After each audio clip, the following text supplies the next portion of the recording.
Certains s'enorgueillissent, applaudissent, festoient. Dès l'instant, les pays de l'AES sont attaqués par les groupes terroristes.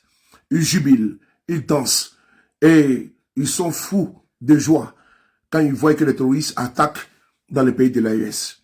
Mais ce qu'ils oublient, c'est que les terroristes sont sans frontières. Ils frappent aveuglément. Les terroristes n'ont pas d'amis. Aujourd'hui, la situation est devenue délétère au sein de la CEDEAO. Voilà. Le Bénin vient d'être encore frappé une fois de plus. C'est triste. La CEDEAO est frappée depuis quelque temps de façon systématique et dans plusieurs localités par des groupes terroristes, les JNIM, Al-Qaïda et toute la bande que vous connaissez. 15 soldats ont perdu la vie. Oui, 15 soldats ont perdu la vie après l'attaque de leur camp militaire par des terroristes au nord du Bénin. C'est le porte-parole de l'armée béninoise qui a fait la déclaration. Paix à l'âme des soldats qui ont perdu la vie et que Dieu fortifie les familles endeuillées. Voici la posture qu'un homme concis et précis, réfléchi et qui a dessus dans les idées, devait tenir, devait adopter. Mais ce n'est pas le cas. Quand les pays de l'AES sont attaqués, nous voyons que au sein de la CEDEAO, il y a des individus stipendiés, les militants de M. Ouattara, qui s'en réjouissent, qui applaudissent et qui festoient, et qui trouvent que les dirigeants de l'AES, le capitaine Courage, président Ibrahim Traoré, le général d'armée Aboudaman Tchani, le général d'armée Assimi Goïta sont incapables, selon eux. Alors que les terroristes, ils frappent aveuglément, c'est de façon lâche et barbare. Aujourd'hui, voici les cas qui se passent au niveau du Bénin. Plusieurs soldats ont été fauchés par les balles assassines. Vous ne verrez pas les pays de l'AES, dans les pays de l'AES, les partisans, les militants ou les peuples de l'AES mettent des caméras pour applaudir ces attaques terroristes. Ce qui n'est pas le cas au sein de l'AES. Il y a une compassion, il y a un soutien de la part des peuples de l'AES vis-à-vis des pays qui sont aujourd'hui touchés par le terrorisme. D'ailleurs, le Nigeria en souffre énormément aujourd'hui. Le Nigeria est obligé de faire appel à qui? Aux États-Unis pour l'aider dans sa lutte contre le terrorisme. D'ailleurs, je vais encore renchérir sur ce côté. Le vendredi, le dernier vendredi du mois de février 2026, il y a la force en attente de la CEDEAO. En l'occurrence, les chefs d'état-major se sont réunis pour pouvoir mettre en place, pour pouvoir transformer cette force-là en une force antiterroriste. Vous savez, je n'ai pas voulu commenter cette information parce que la CEDEAO n'est pas une organisation fiable, une organisation sérieuse, une organisation sincère.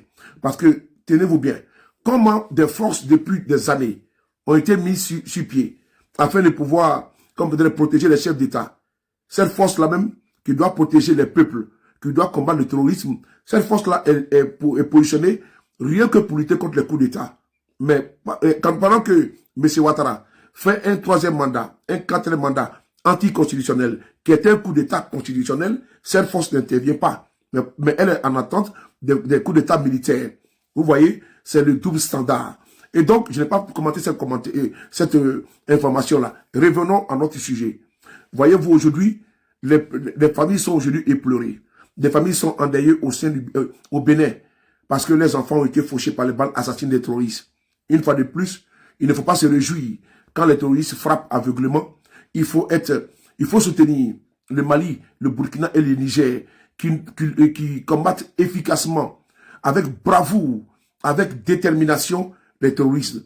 Force est de constater que ces pays-là sont arrivés à contenir les attaques terroristes. Ils sont en train aujourd'hui de donner le coup fatal aux terroristes. Et c'est dans leur débandade, naturellement, évidemment, que les terroristes sont maintenant en train d'aller attaquer le Togo, attaquer le Bénin, attaquer le Nigeria. Si aujourd'hui le Nigeria n'est pas en sécurité, c'est parce que les terroristes aujourd'hui sont aux abois au sein de l'AES.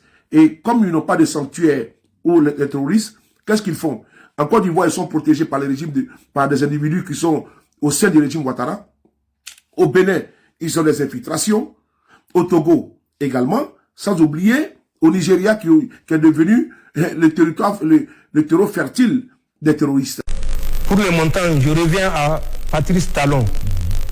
Décembre 2024, il a donné 90 millions à Takubakoy. 90 millions. Décembre 2024. Je sais pourquoi il a donné les 90 millions. Mais il n'a qu'à demander à Takou Bokoy si l'usage qu'il a fait des 90 millions est celui que Patrice Talon lui avait demandé. Takou Bokoy a remis cette somme au cours d'une rencontre à Abuja du 8 au 9 décembre 2024 pour l'achat de 700 motos, dont 500 motos au profit du GINIM et 200 motos au profit de l'EIGS. Ça s'est passé du 8 au 9 décembre 2024. Et dans l'objectif pour lequel je rafraîchis la mémoire à Patrice Talon, pour lequel il avait donné les 90 millions, c'était dans un montant plus global de 300 millions. C'était destiné au versement aux terroristes qui sont en train de mener des actions dans le W et la Pendjari. Takou Bokoy a détourné cet argent-là parce qu'il l'a versé comme participation pour l'acquisition de 700 motos. Si vous avez remarqué, le 31 décembre 2024, le contrat qui liait Patrice Talon aux terroristes, pour lequel il versait cet argent, est arrivé à terme. Le 8 janvier, au moment où même le chef d'état-major était en déplacement au Tchad, le chef d'état-major béninois, il y a eu une attaque qui a fait une dizaine de morts. Ensuite, quelques mois plus tard, en avril, le 17 avril, il y a eu une grande attaque où il y a eu 76 morts. C'est parce que les terroristes ont refusé de reconduire la trêve pour laquelle il avait versé les premiers 90 millions et où il restait 210 millions pour faire les 300 millions.